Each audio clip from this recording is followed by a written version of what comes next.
Hi there, in this video, I will give you a quick guide on how you can connect Airtable to n8n. So please listen carefully to each step that I will be explaining, and this will help you automate tasks and workflows using Airtable data. So first, you will have to make sure that you're already logged into your n8n, but if you don't have one yet, make sure that you create one first. So yeah, after you have your n8n account, you will have to add the Airtable node, and then you will go to Airtable and you will click account and then API key and copy your key.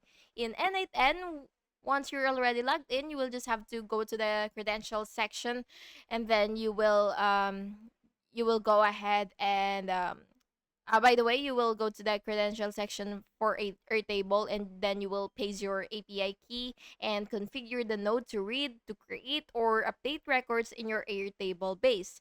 Test the workflow to make sure that your data is correctly retrieved and updated.